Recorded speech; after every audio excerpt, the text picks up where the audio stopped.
Hello and welcome to another episode of the Tejano Traveler. I'm your host Wally, and today we are taking a look at some Texas history, specifically all the different disasters that have occurred here in Texas. And we start with the big one, the Galveston hurricane of 1900. Now, this hurricane was the deadliest disaster in the U.S. history. Around 8,000 people lost their lives. Here you see a statue commemorating them. You can still come see the beach where it all happened. And you get to see this seawall that was constructed. It's 10 miles long and it helps defend Galveston against all those hurricanes. Now, the city was raised 17 feet after that, and it pretty much ruined the golden age of Galveston, and people turned to Houston, and that's how Houston became much bigger. Then we go to New London, Texas, over in the east side of the state for the New London school explosion.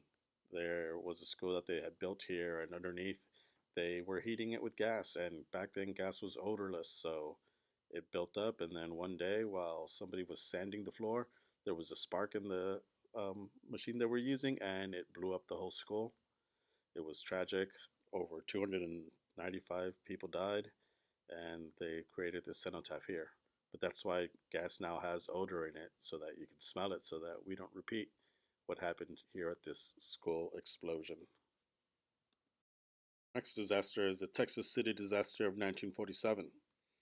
It was close to Galveston, and here we had the deadliest industrial accident in U.S. history, and also one of history's largest non nuclear explosions, so it was pretty big. Um, what happened was that there was a boat full of ammonium nitrate, and once that detonated, the 2,300 pounds of ammonium nitrate, that caused a whole bunch of explosions to start in a chain reactions of fires and a whole bunch of other stuff. It ended up killing about 581 people. It was a huge disaster. It was the first class action lawsuit also against the United States government. And if you come to Texas City, you can come and see the memorial park that they have, plus two of the anchors that were blown and the propeller also that were all blown about 1 mile away from where it actually happened.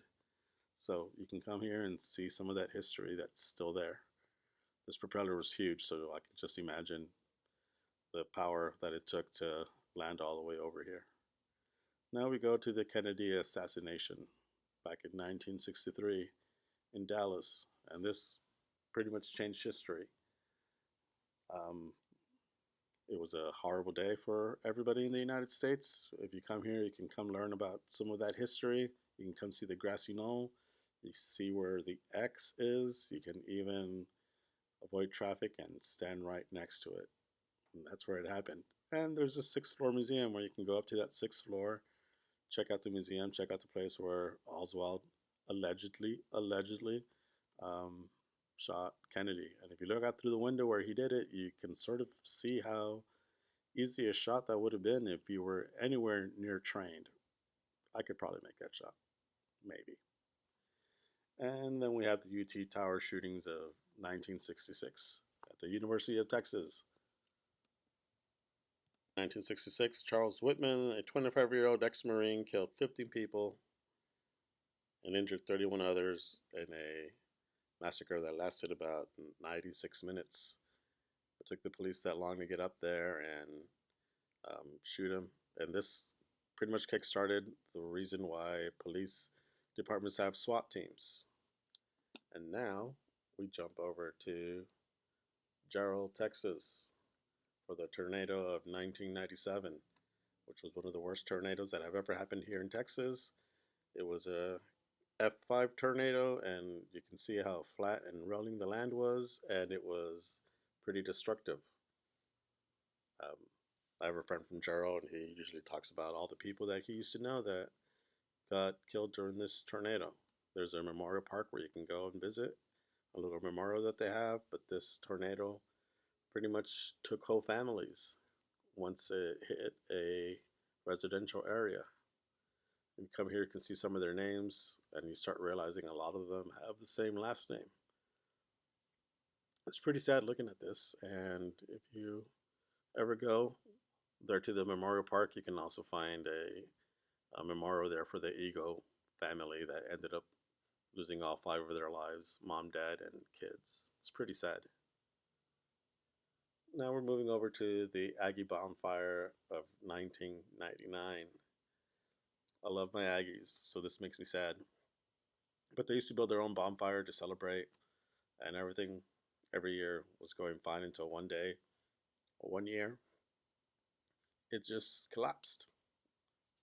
Several reasons why it collapsed, but I don't want to do this video to blame anybody, no students or architects or engineers or whatever.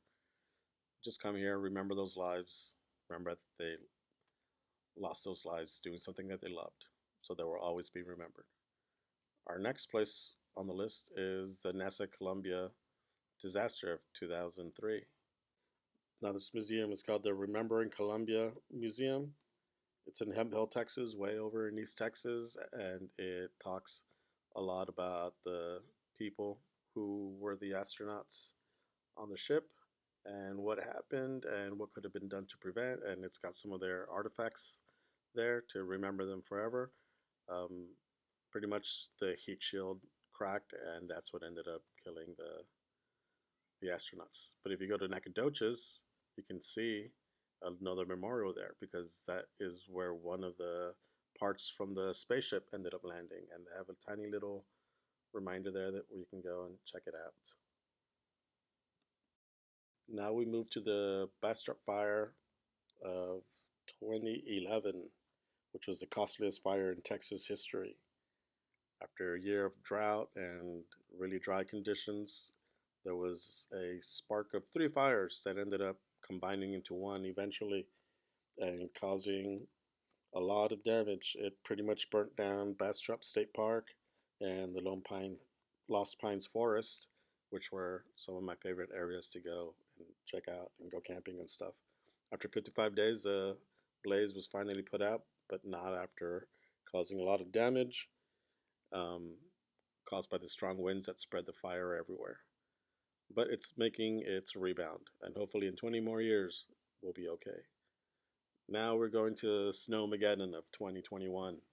This was especially rough on me because I love snow, and the first 2 days were awesome and amazing, and I made snowmen and played in the snow. And then 5 days later of having no electricity, no power, and sitting there in the cold with my cats just kind of destroyed me mentally, spiritually, physically. It was rough. The power grid went down. Around 250 people in the state died, and Ted Cruz was off in Cancun trying to vacation. But I don't want to get political. It was a rough time, even though it started off a bit happy. And I still sometimes get some post traumatic stress from it, especially because I couldn't find any food, and I ended up eating this mystery meat thing from a gas station, which was the most delicious thing after 4 days of not eating.